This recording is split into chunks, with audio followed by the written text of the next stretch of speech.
ধরুন আপনি একটি বিমানবন্দরের সিসিটিভি ফুটেজ দেখছেন। রাত তখন 1:45, ভিআইপি লাউঞ্জের করিডোর ফাঁকা। হঠাৎ ক্যামেরায় ভেসে উঠল একজন নারী কর্মকর্তার মুখ। তার হাতে একগুচ্ছ কাগজপত্র আর পাসপোর্ট। আর তার ঠিক পেছনে হাঁটছেন এমন একজন মানুষ যাকে পুরো দেশ চেনে, পুরো দেশ ভয় পায়। সেই রাতে ওই নারী কর্মকর্তা কি করছিলেন সেটা জানলে আপনার শিরদাঁড় দিয়ে একটা ঠান্ডা স্রোত বয়ে যাবে। গল্পটা শুরু করতে গেলে আমাদের একটু পেছনে যেতে হবে। 2024 সালের মে মাসের শুরুর দিক। তখন বাংলাদেশের রাজনৈতিক আবহাওয়া টানটান। দুর্নীতি দমন কমিশন তখন নড়েচড়ে বসছে। বড় বড় মাছ ধরার জাল ফেলা হচ্ছে। গোয়েন্দা সংস্থাগুলোর রাডারে তখন এমন কিছু নাম উঠে আসছে যাদের ছায়া দেখলেই সাধারণ মানুষের বুক কাঁপত। এদের মধ্যে সবচেয়ে শক্তিশালী, সবচেয়ে প্রভাবশালী এবং সবচেয়ে ভয়ঙ্কর একটি নাম ছিল বাংলাদেশ পুলিশের সাবেক মহাপরিদর্শক বেনজির আহমেদ। কিন্তু সমস্যা হলো, আইনের চোখ তখন পুরোপুরি খোলেনি। ফাইল তৈরি হচ্ছে, প্রমাণ জড়ো হচ্ছে, কিন্তু গ্রেফতারের আদেশ তখনও আসেনি। আর ঠিক সেই ফাঁকটুকুই যথেষ্ট ছিল একটা পুরো পরিবারকে দেশের সীমানা পেরিয়ে অদৃশ্য হয়ে যেতে। এখন প্রশ্ন, একজন প্রাক্তন আইজিপি যাদের নাম হাজার হাজার কোটি টাকার দুর্নীতির অভিযোগ, যার প্রতিটি পদক্ষেপে গোয়েন্দার চোখ থাকার কথা, তিনি কিভাবে সপরিবারে ব্যাংক অ্যাকাউন্ট খালি করে ব্যাকপ্যাক গুছিয়ে নিয়ে ঢাকার সবচেয়ে নিরাপদ ভারী জায়গা থেকে বের হয়ে গেলেন? শুধু গেলেন না, সিঙ্গাপুর এয়ারলাইন্সের একটা ফ্লাইটে চেপে একেবারে উড়ে গেলেন। উত্তরটা লুকিয়ে রয়েছে একজন মানুষের মধ্যেই, একজন নারী পুলিশ কর্মকর্তার মধ্যে, যিনি সেই রাতে বিমানবন্দরের প্রতিটি বাধা, প্রতিটি চেক পয়েন্ট, প্রতিটি ইমিগ্রেশন ডেস্ককে এমনভাবে পার করিয়ে দিচ্ছিলেন যেন পুরো বিমানবন্দর শুধু তাদের জন্যই খোলা ছিল। কিন্তু কে এই নারী? তার সাথে বেনজিরের সম্পর্ক কতটা গভীর? আর সবচেয়ে বড় প্রশ্ন, এত বড় অপরাধ করেও তিনি কেন আজও ইউনিফর্ম পরে ঘুরে বেড়াচ্ছেন? দীর্ঘদিন এই পুরো ঘটনাটা ছিল গুজবের পর্দায় ঢাকা। কেউ কেউ জানতেন কিন্তু বলতেন না। ক্ষমতার ভয়ে, প্রতিশোধের ভয়ে, কিন্তু প্রযুক্তির ভয়ে কখনো পায় না। ক্যামেরা কখনো মিথ্যা বলে না। সম্প্রতি হযরত শাহজালাল আন্তর্জাতিক বিমানবন্দরের সিসিটিভি ফুটেজে ফাঁস হয়ে পড়েছে গণমাধ্যমের হাতে। আর সে ফুটেজ যখন মানুষ দেখলো তখন পুরো দেশ স্তব্ধ হয়ে গেল। হাই ডেফিনিশন ফুটেজে পরিষ্কার দেখা যাচ্ছে একজন নারী কর্মকর্তা বেনজির আহমেদের পাসপোর্ট ও ভ্রমণ কাগজপত্র হাতে নিয়ে একের পর এক ডেস্ক পার হচ্ছেন। তার চলাফেরায় কোনো তাড়াহুড়ো নেই, বরং আত্মবিশ্বাসে টইটম্বর, যেন তিনি জানেন তাকে কেউ প্রশ্ন করার সাহস পাবে না। আর সত্যি কেউ পারেনি। ইমিগ্রেশন কর্মকর্তারা তাকে দেখে সরে যাচ্ছে। কাস্টমস ডেস্কে বসা লোক মাথা নিচু করে রেখেছে, কারণ তার গলায় ঝুলিয়ে র্যাবের পরিচয়পত্র, আর তার কণ্ঠে ছিল ক্ষমতার ধমক। সে রাতে বিমানবন্দরের ভেতরে যা ঘটছিল তা ছিল একটি পরিকল্পিত অপারেশন এবং রাষ্ট্রীয় ক্ষমতার নির্লজ্জ অপব্যবহার। কিন্তু কে এই নারী? কিভাবে তিনি এতটা ক্ষমতাবান হয়ে উঠলেন? অনুসন্ধানে যে নামটি উঠে এসেছে সেটি হলো শাহেদা সুলতানা। পদবি অনুযায়ী তিনি ছিলেন র্যাব সদর দপ্তরের অপারেশনাল উইং এর সিনিয়র সহকারী পরিচালক এবং পদমর্যাদায় অতিরিক্ত উপপুলিশ কমিশনার। কিন্তু কাগজে কলমে পদবীর চেয়ে তার আসল ভূমিকা ছিল অনেক বেশি ব্যাপক এবং অনেক বেশি বিপজ্জনক।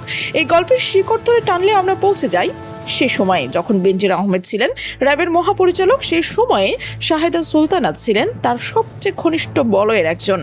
তিনি ছিলেন সেই ব্যক্তি যাকে বেনজির চোখ বন্ধ করে বিশ্বাস করতেন। পরে বেনজির যখন পদোন্নতি পেয়েছে পুলিশের সর্বোচ্চ পদে, অর্থাৎ আইজিপি পদে বসলেন, তখন শাহেদা সুলতানাকে সরাসরি পুলিশ সদর দপ্তরের সবচেয়ে স্পর্শকাতর বিভাগে বসানো হলো, আইজিপি সেকশনে। আর সেখানে তার কাজ কি ছিল? না, কোনো অপরাধ দমন নয়, কোনো আইন শৃঙ্খলা রক্ষা নয়। তার মূল দায়িত্ব ছিল বেনজির আহমেদের পরিবারকে দেখাশোনা করা।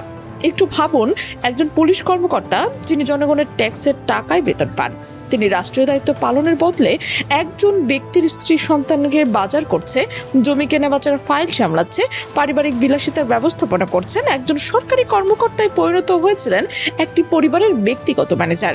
কিন্তু আসল চমকটা এখনো বাকি। 2024 সালের 4 মে বেনজির তখন সদ্য অবসরে গেছেন, কিন্তু দুদকের ফাঁদ তার চারপাশে ধীরে ধীরে সংকুচিত হচ্ছে। ব্যাংক অ্যাকাউন্টে থাকা অবৈধ অর্থ যে কোনো মুহূর্তে জব্দ হয়ে যেতে পারে। গ্রেপ্তারি পরোয়ানা আসতে পারে যে কোনো দিন। সময় ফুরিয়ে আসছে, আর ঠিক সেই মুহূর্তে রাত 1:45টার দিকে তিনি বিমানবন্দরে হাজির হলেন। তার সাথে বেনজির এবং তার পরিবার শাহিদা যেভাবে পুরো বিমানবন্দরের নিরাপত্তা ব্যবস্থাকে নিজের নিয়ন্ত্রণে নিয়েছেন তা দেখলে মনে হবে তিনি কোনো যুদ্ধক্ষেত্রের কমান্ড দিচ্ছেন। ইমিগ্রেশন ডেস্কে যখন কেউ প্রশ্ন তুলতে চাইলেন, তিনি র্যাব পরিচয় দিয়ে ধমক দিলেন। কাস্টমস কর্মকর্তারা ভয়ে পিছিয়ে গেলেন। আর এভাবেই রাষ্ট্রের চোখের সামনে দিয়ে রাষ্ট্রীয় একজন রেফারি আসামি সিঙ্গাপুর এয়ারলাইন্সের ফ্লাইটে চেপে উড়ে গেলেন। এটা কোনো সিনেমার দৃশ্য নয়, এটা বাস্তব। আর এই বাস্তবতায় ধরা পড়েছে সিসিটিভির নির্মম লেন্সে। বেনজির আহমেদ শুধু একজন দুর্নীতিবাজ পুলিশ কর্মকর্তাই ছিলেন না, তাকে বলা হতো বাংলাদেশের গুম খুনের আর্কিটেক্ট। বিরোধী দলের নেতাকর্মী, বিশেষ করে বিএনপি, জামাত শিবির এবং ছাত্রদল অসংখ্য মানুষ তার নির্দেশে গুমের শিকার হয়েছিল বলে অভিযোগ রয়েছে। পাশাপাশি দুদকের অনুসন্ধানে যখন তার সম্পদের বেশি বের হলো, তখন যা পাওয়া গেল তা রীতিমতো চমকে ওঠার মতো। হাজার হাজার কোটি টাকার অবৈধ সম্পদ, স্ত্রী ও সন্তানের নামে ছড়িয়ে থাকা শত শত ব্যাংক অ্যাকাউন্ট, বিলাসবহুল রিসোর্ট, জমি, ব্যবসা প্রতিষ্ঠান। এসব সরকারি কর্মকর্তার বৈধ আয়ের এই সম্পদ অর্জন করা যে অসম্ভব তার বলার অপেক্ষায় রাখে না। বেনজির পালিয়ে প্রথম সিঙ্গাপুরে যান, তারপর দুবাইতে আশ্রয় নিয়েছেন। কিন্তু পাপ কখনো চিরকাল লুকিয়ে থাকে না। সম্প্রতি দুবাই পুলিশ তাকে আন্তর্জাতিক মানি লন্ডারিং এর দায়ে গ্রেফতার করেছে। এই মুহূর্তে তিনি দুবাইয়ের কারাগারে বন্দী রয়েছেন। বাংলাদেশের সরকার তাকে দেশে ফিরিয়ে আনার জন্য কূটনৈতিক প্রচেষ্টা চালাচ্ছে। দেশে ফিরে তার শাস্তি হতে পারে যাবজ্জীবন, এমনকি তার চেয়েও বেশি কিছু। কিন্তু প্রশ্ন হলো, গডফাদার যদি কারাগারে থাকেন, তাহলে তার সহযোগীরা কেন এখনো মুক্ত?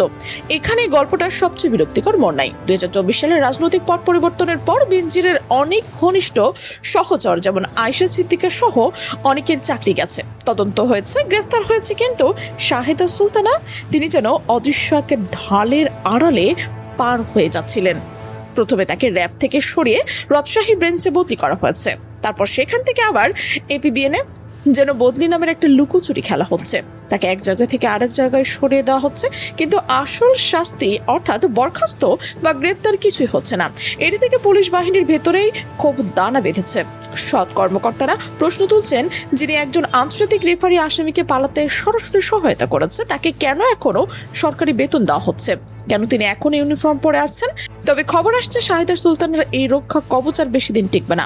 স্বরাষ্ট্র মন্ত্রণালয়ের জননিরাপত্তা বিভাগে ইতিমধ্যেই যে মেগা ক্লিন আপ অপারেশন চলছে, যেখানে ডিআইজি, অতিরিক্ত ডিআইজি, এসপি সহ 33 জন ঊর্ধ্বতন কর্মকর্তাকে বাধ্যতামূলক অবসরে পাঠানো হয়েছে এবং 57 জন কর্মকর্তাকে একটি ব্ল্যাক লিস্ট তৈরি করা হয়েছে। সেই তালিকায় এবার যুক্ত হচ্ছেন শাহিদা সুলতানার নামও। শোনা যাচ্ছে স্বরাষ্ট্র মন্ত্রণালয়ের শৃঙ্খলা উইং তার বিরুদ্ধে একটি উচ্চ পর্যায়ের বিভাগীয় তদন্ত কমিটি গঠন করেছে। এই সিসিটিভি ফুটেজকে প্রধান আইনি প্রমাণ ধরে তার বিরুদ্ধে রাষ্ট্রদ্রোহিতা, গুরুতর অসৎ আচরণ এবং আসামিকে পলায়নের প্রত্যক্ষ সহযোগিতার অভিযোগ আনা হচ্ছে।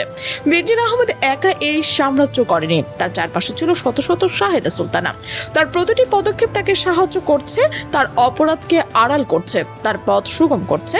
এদের প্রত্যেককে চিহ্নিত করা এবং বিচারের আওতায় আনা না গেলে পুলিশ বাহিনীর সংস্কার অসম্পূর্ণ থেকে যাবে। একটা কথা মনে রাখতে হবে, ক্ষমতা চিরস্থায়ী নয়। যে গডফাদারের ছায়ে দাঁড়িয়ে শাহিদা সুলতানার নিজেকে অজয় মনে করছেন, সেই গডফাদার আজ দুবাইয়ের কারাগারে অন্ধকার প্রকোষ্ঠে বসে নিজের ভাগ্যকে অভিশাপ দিচ্ছেন। নিয়তির চাকা যখন ঘোরে, তখন কোনো ক্ষমতা, কোনো পদবি, কোনো লবিং কাজে আসে না। শাহিদা সুলতানা এখন হয়তো ভাবছেন এপিবিএন এর বদলির আড়ালে তিনি নিরাপদ, কিন্তু তার ফাইলের ওপর যেন লাল কালির দাগ পড়ে রয়েছে, সেটা বলছে অন্য পুলিশ। পুলিশ সদর দপ্তরের ক্রাইম কন্ট্রোল রুমে রাত গভীর হচ্ছে, কিন্তু কাজ থামছে না। একটা একটা করে নাম উঠে আসছে, ফাইল খুলছে, প্রমাণ জড়ো হচ্ছে। এই গল্প এখানে শেষ হয়নি, বরং বলা হচ্ছে কেবল শুরু। কিন্তু সবচেয়ে বড় প্রশ্ন রয়েছে আপনার কাছে। পুলিশ বাহিনীর ভেতরে লুকিয়ে থাকা বেনজির এরকম শত শত সহযোগী, যারা গুম খুনের দুর্নীতির নেপথ্যে কলকাঠি নেড়েছেন, তাদেরকে এখনই গ্রেপ্তার করা উচিত নাকি আরো সময় দেওয়া উচিত? আপনার মন্তব্য অবশ্যই কমেন্টে জানান। আর এই ধরনের অনুসন্ধানী খবর পেতে চ্যানেলটি সাবস্ক্রাইব করে বেল আইকনটি অন করে রাখুন। আর ভিডিওটি শেয়ার করুন, যেন সত্য চাপা পড়ে না থাকে।